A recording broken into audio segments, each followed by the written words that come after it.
Termin obozy koncentracyjne kojarzy nam się głównie z Niemcami, nazistami i słusznie. Jednak okazuje się, że Polska ma też w swojej historii jedną bardzo niechlubną kartę, którą nie lubi się chwalić.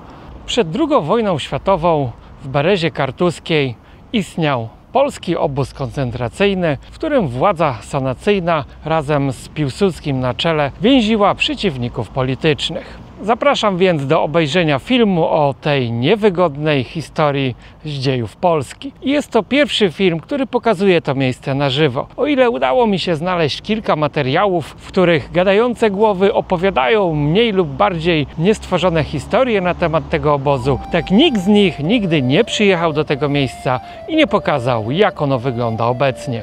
Witam serdecznie w kolejnym filmie z Białorusi. W tym odcinku udajemy się z Puszczy Białowieskiej do Berezy Kartuskiej, gdzie do wybuchu II wojny światowej mieściło się najmroczniejsze i najbardziej wstydliwe miejsce II Rzeczpospolitej. Na odludnych terenach województwa poleskiego urządzono miejsce odosobnienia, gdzie władza sanacyjna przytrzymywała i torturowała w okrutny sposób swoich przeciwników politycznych. Oczywiście bez wyroku sądu. Odwiedzimy też ruiny klasztoru Kamedułów oraz memoriał poświęcony radzieckim żołnierzom, którzy walczyli w Afganistanie. Ale zanim udamy się do Berezy Kartuskiej, po drodze zajedziemy jeszcze do dwóch zrujnowanych pałaców, które należały niegdyś do polskich zamożnych i znamienitych rodów. Zapnijcie więc pasy i ruszamy na białoruską prowincję. Na wstępie dziękuję wszystkim osobom, które wspierają ten kanał, bo to właśnie dzięki Wam mogą powstawać filmy takie jak ten. Nie zapomnij obejrzeć całej serii filmów z Białorusi, gdzie pokazuję miejsca związane z historią Polski na tych terenach. Oraz zostawić komentarz taktyczny dla zasięgu.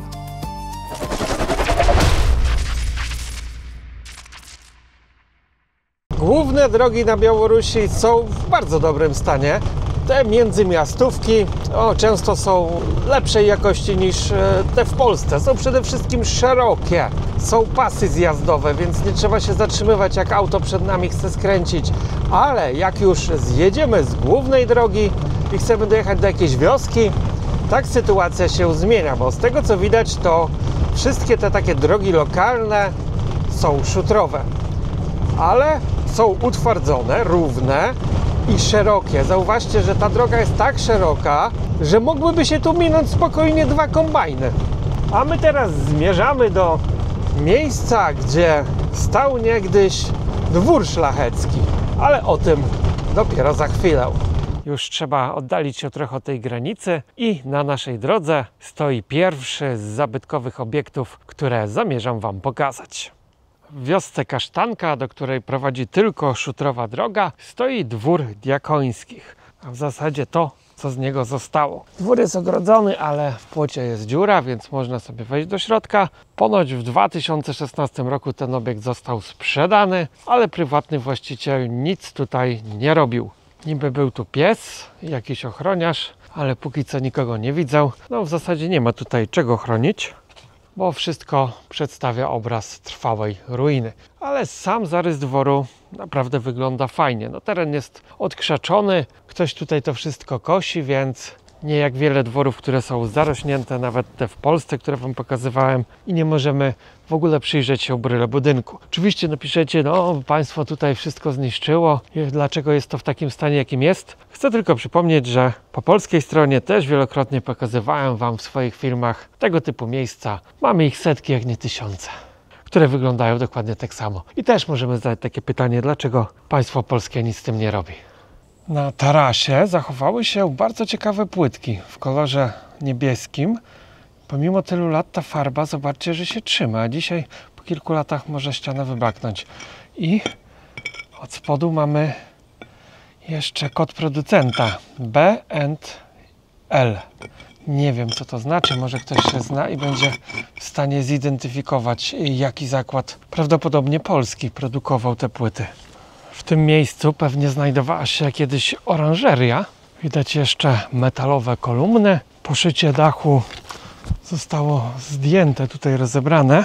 Niestety główna część dworu zawaliła się, nie ma tutaj już w ogóle dachu, stropu ani podłóg. Jest tylko po prawej stronie jeden budynek, który stoi w całości, jest on przykryty, widać, że ma on też piwnicę, ale chyba do niego wejść się nie da. Jednak drzwiczki do piwnicy są otwarte, a więc wchodzimy do środka.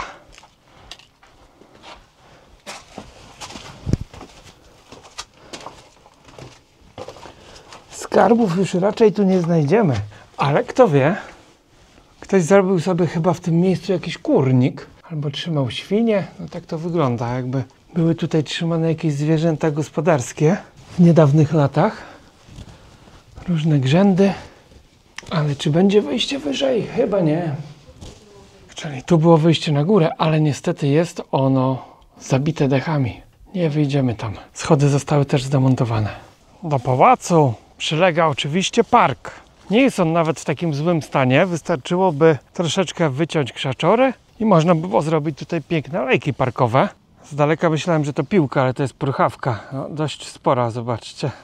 Do takiego dworu zawsze przylegał oczywiście folwark. Były tutaj spichlerze na różne płody rolne, zboża, kukurydzę i często też taki szlachcic, pan miał jakiś biznes typu gorzelnia, browar, coś co najlepiej się sprawdzało w tamtych czasach. Być może ten budynek był gorzelnią. Tak wygląda. Niestety część się już zawaliła, komina też żadnego nie widać.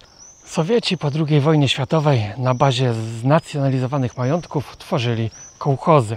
Tu jeszcze mamy przykład domu, który jest na pewno przedwojenny, został później pewnie zaadaptowany na jakieś mieszkania robotnicze, ale to było za mało, więc w tego typu miejscach dostawiano kolejne bloki. Nie wiem, czy można to nazwać blokiem, ale na pewno są to domy wielorodzinne z tego co widać. Ktoś jeszcze może później dołożył we własnym zakresie takie drewniane przybudówki i tak sobie tutaj ludzie żyli i pracowali, no i robią to po dziś dzień, bo te kołchozy nadal działają. To wszystko jest w użyciu. Pomimo, że może jest to biedne, możecie powiedzieć, że nawet trąci lekko dziadostwem, ale zauważcie, jak tutaj jest czysto. Każdy sobie ten ogródeczek ogarnia w miarę własnych możliwości. Są kwiaty, nie ma żadnych śmieci, nie ma takiego pierdolniku, który nawet często na polskich podwórzach, na wsiach jest nadal obecny. Ludzie sadzą sobie tutaj drzewa owocowe. Mamy dorodne, widzę, gruszki, jabłka, a nawet brzoskwinie. Że ten klimat musi być chyba dość łagodny, skoro rosną tutaj normalnie brzoskwinie. I tego typu bloków jest tutaj chyba ze 6.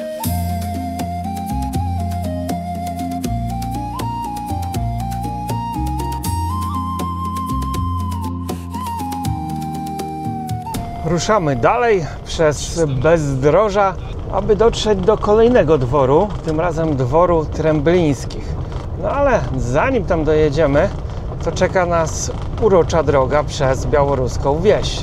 Nie jest tutaj tak bogato jak w miastach, ale weźmy pod uwagę, że 80% mieszkańców Białorusi mieszka w mieście.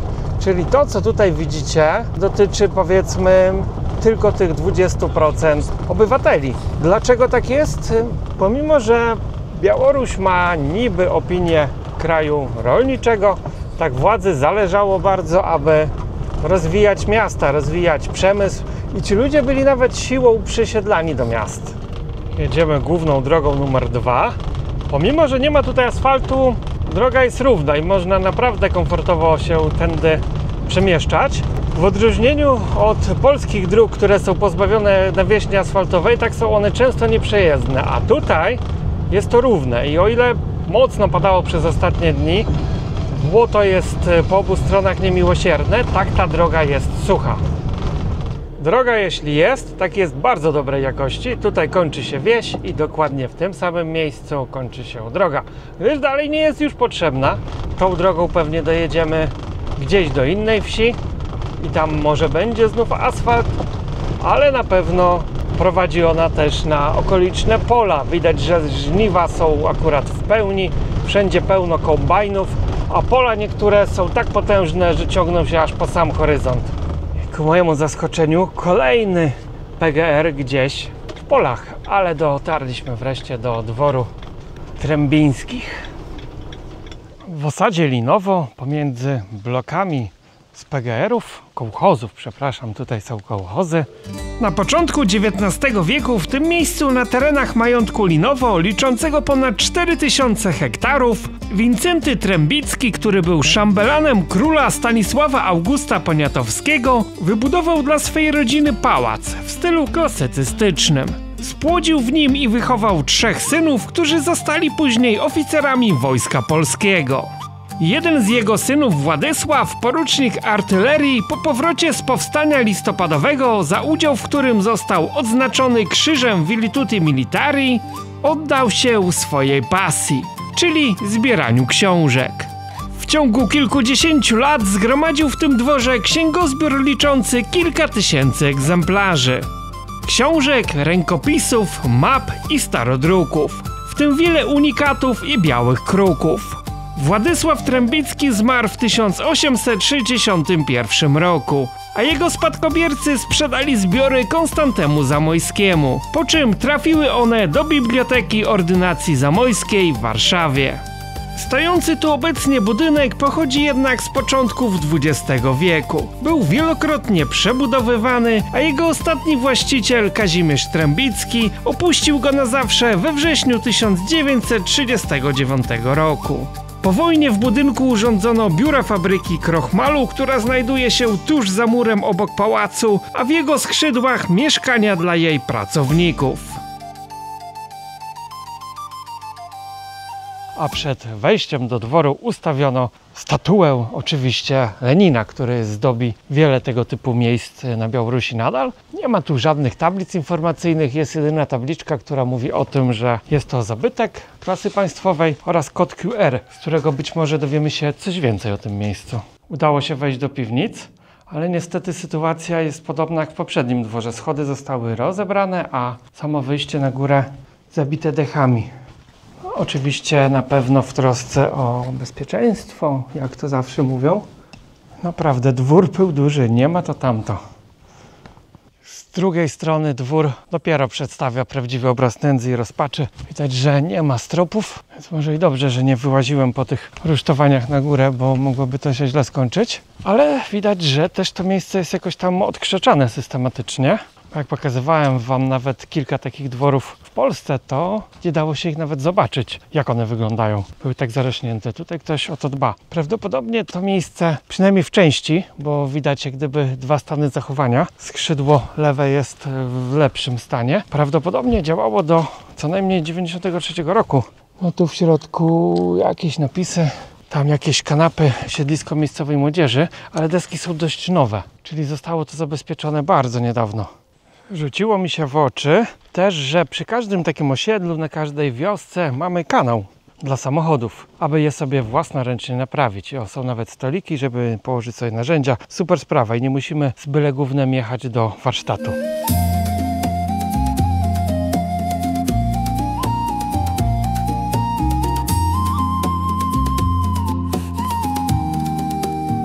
Jak już trafimy na dobrą drogę, a tych jest naprawdę całkiem sporo, to wyglądają one w ten sposób. Szerokie, równe, nowy asfalt.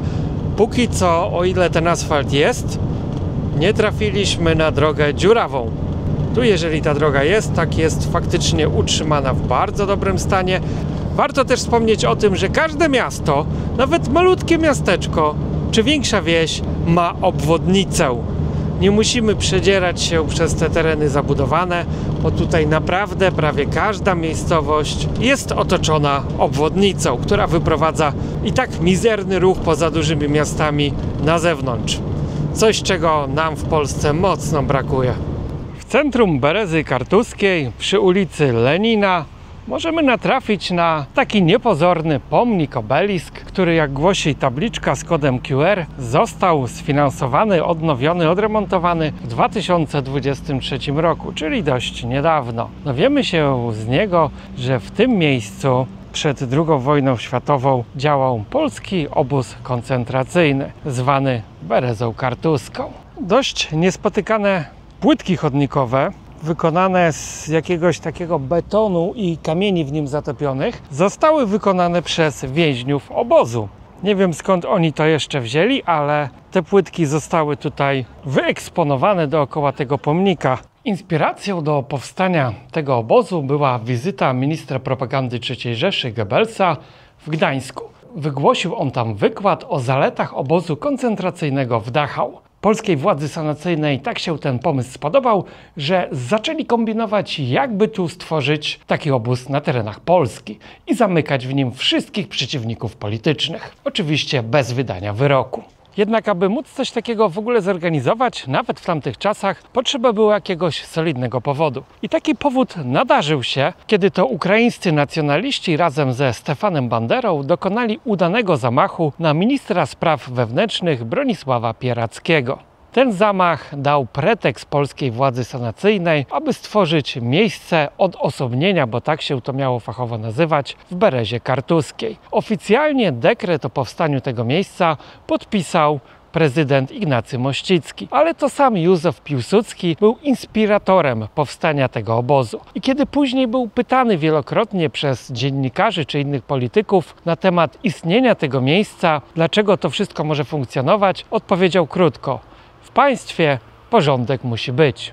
Miejsce to zostało wybrane nieprzypadkowo. Przed II wojną światową Bereza Kartuska znajdowała się na peryferiach Polski, w województwie polskim, które było najbiedniejszym województwem, najsłabiej zaludnionym oraz miało najgorszą infrastrukturę. Nie było tutaj w okolicy żadnych dróg, można było tu dojechać tylko koleją do pobliskiej stacji, skąd dalej więźniowie byli pędzeni tutaj pieszo, stąd nawet gdyby ktoś uciekł z tego więzienia, tak za bardzo nie miał jak się stąd wydostać. Okoliczna ludność też raczej nie była tutaj pochodzenia polskiego, stąd nie mówili w ogóle w języku polskim, byli to Białorusini, Rusini, Żydzi, więc taki więzień, nawet gdyby uciekł, ciężko by mu było otrzymać jakąkolwiek pomoc od okolicznych mieszkańców, chociażby z tego powodu, że nie mógłby się z nimi dogadać. Pierwszy transport do tego obozu dotarł już w lipcu 1934 roku. Jako że nie było tutaj dróg, więźniów dowożono koleją na nieodległą stację. I do tego momentu wszystko przebiegało w bardzo miłej atmosferze.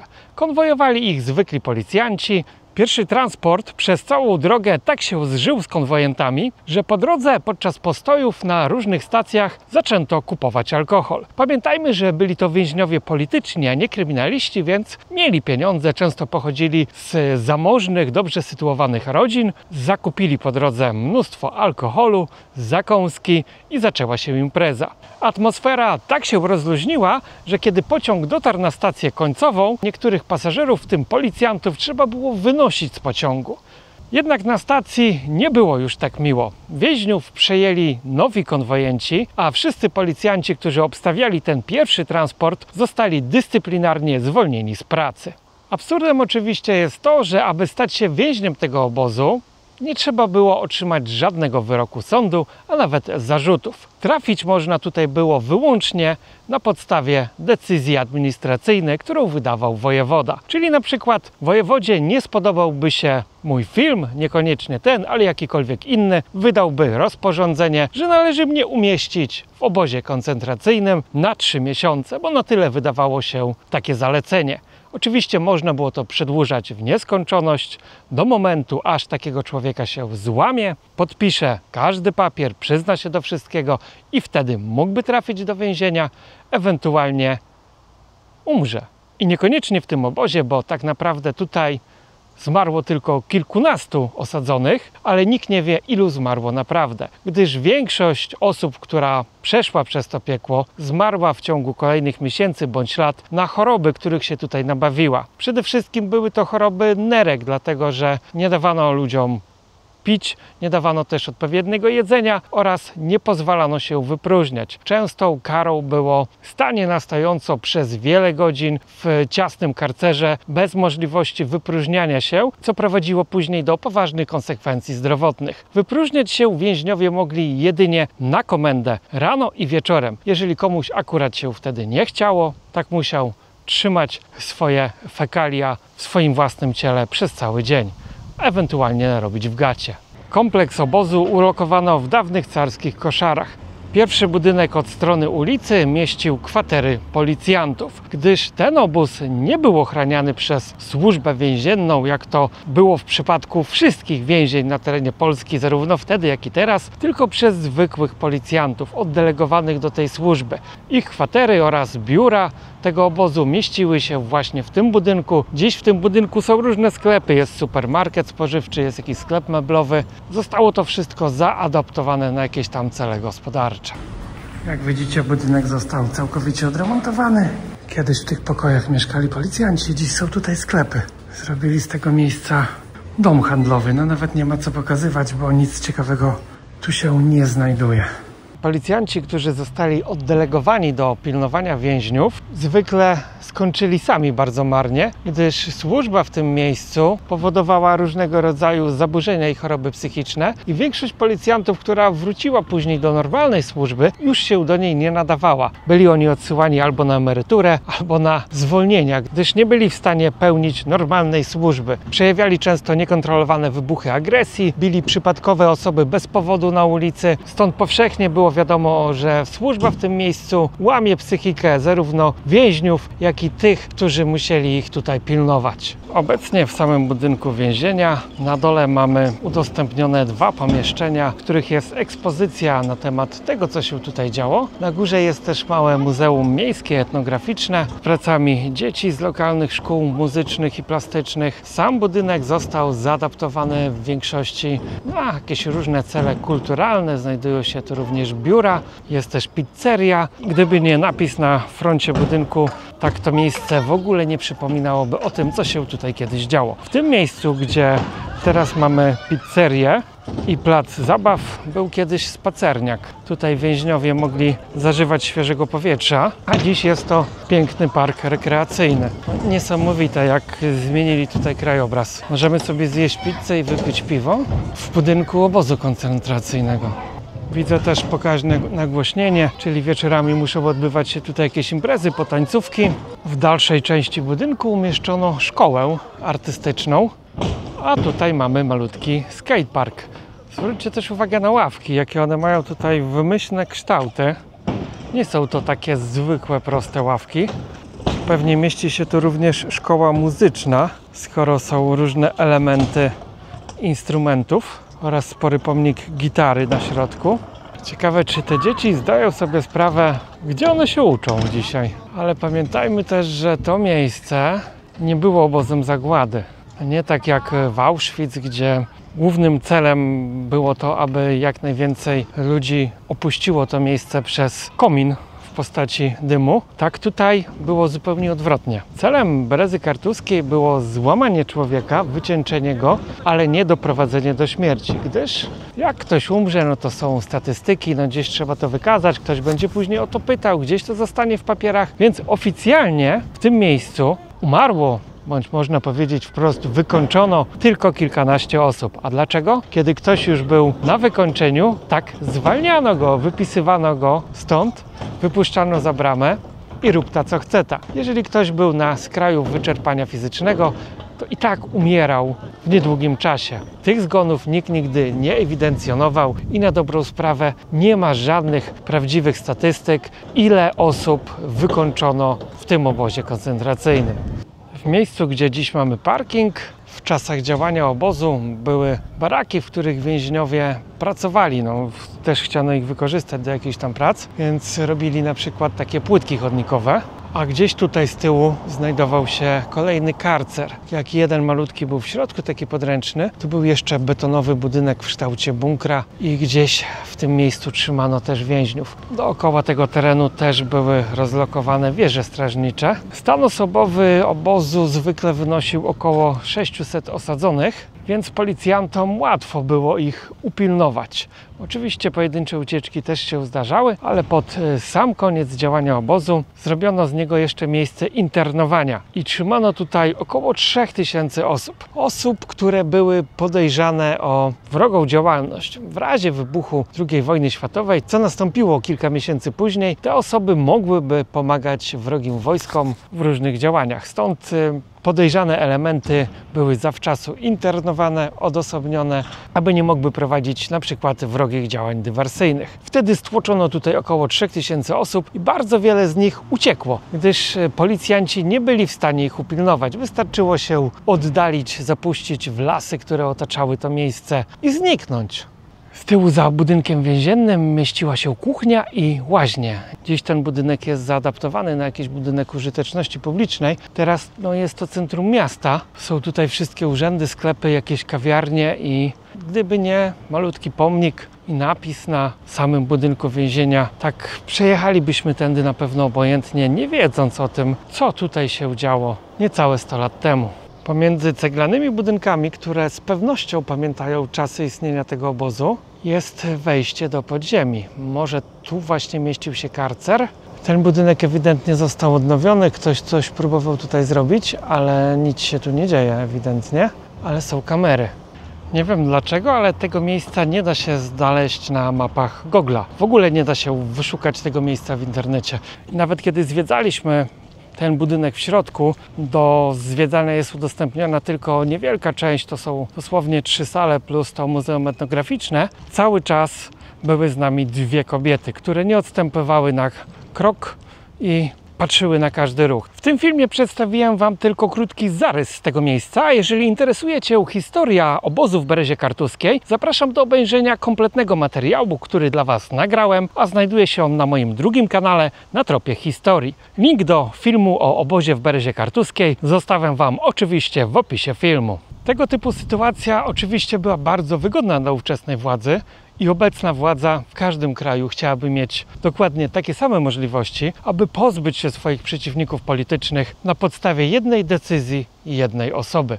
Dziś cały świat patrzy nam na ręce, mamy jakieś tam prawo międzynarodowe, ale kiedy zabraknie takiego hamulca nadrzędnego, prowadzi to do tego typu rzeczy. I pamiętajcie, abyśmy patrzyli własnej władzy na ręce, oby ta historia nigdy się nie powtórzyła i nikt z nas nie trafił bez wyroku sądu, tylko na podstawie czyjejś decyzji do tego typu miejsca. Bo tego typu miejsca są naprawdę mokrym snem każdego żądnego władzy polityka. I gwarantuję Wam, że każdy z naszych, tych, którzy są tam najwyżej u koryta, byłby w niebo wzięty, gdyby miał takowe możliwości. Swoją drogą zobaczcie, jak wyglądają białoruskie place zabaw. W sumie nie tylko zabaw, bo widzę, że są tu sprzęty do ćwiczeń dla ludzi w różnym wieku. Taka siłownia plenerowa, naprawdę konkret. Tam mały kojec dla dzieci, żeby mogły się bawić spokojnie, bez nadzoru rodziców. Tu mamy też skatepark. Także wcale tutaj ludzie nie klepią biedy, bo mają tą infrastrukturę naprawdę rozwiniętą. Jest to malutkie miasto. Malutkie miasto gdzieś na prowincji wielkości takiej, powiedzmy, naszego miasta powiatowego.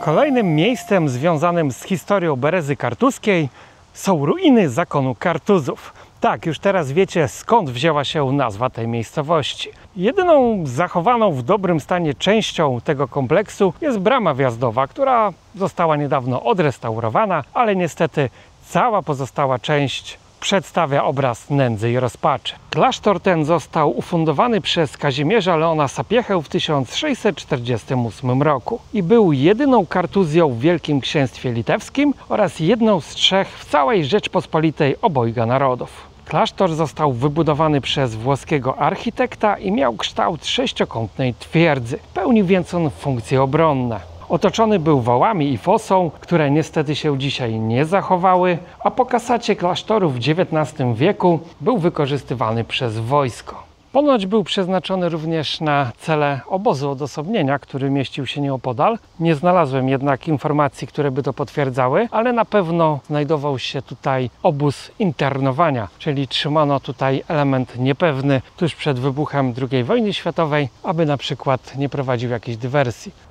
Dzisiaj została tutaj jeszcze tylko wieża, fragmenty murów, które mieszczą się dookoła, no i piwnice. Niestety wejścia do piwnic są zablokowane, ale wejść do dzwonnicy można. Ale teraz to wszystko jest opuszczone, dostępne. Można tutaj bez problemu wejść. Niestety nie widzę żadnych schodów na górę. Prawdopodobnie były w tym miejscu. Jakieś drewniane schody kręte, to wszystko się zawaliło. No i na górę nie wyjdziemy. Dziś teren klasztoru jest popularnym miejscem piknikowym. Ludzie rozkładają sobie tutaj koce, piknikują, biwakują i być może nawet nie zastanawiają się nad historią tego miejsca. Zakon Kartuzów jest bardzo starym zakonem. Został on założony jeszcze w IX wieku. Zakonnicy byli posądzani o współpracę z powstańcami styczniowymi, stąd po zakończeniu powstania władze carskie nakazały kasatę klasztoru i część budynków wtedy rozebrano. Z pozyskanych tutaj cegieł pobudowano koszary dla armii carskiej, w których to w latach 30. XX wieku Polacy urządzili sobie to słynne miejsce odosobnienia.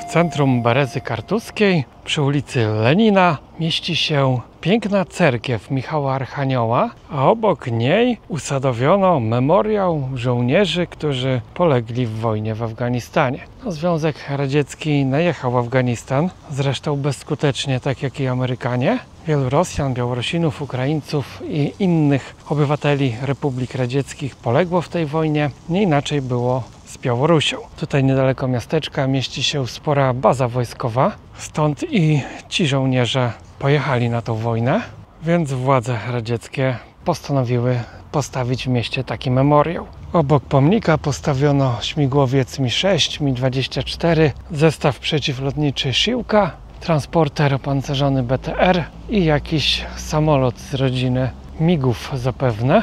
A sama cerkiew wydaje się śnić na tle otaczających ją budynków, które też stare nie są. Na bloku widać napis cegły 2005 rok, więc ta ulica widać, że zrobiona została tak reprezentacyjnie. Pod cerkwią oczywiście babuszki, które wymieniają ploty przed mszą albo już po.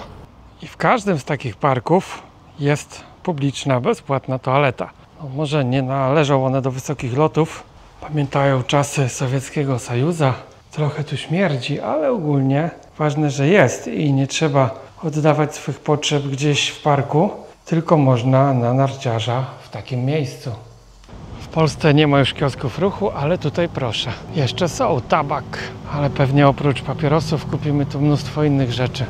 Dziękuję za dotrwanie do końca filmu i przypominam, że jeśli zainteresowała Cię ta historia, koniecznie obejrzyj też film o historii obozu w Berezie Kartuskiej, w którym opowiem więcej o codziennym życiu więźniów i torturach, jakim byli oni tam poddawani.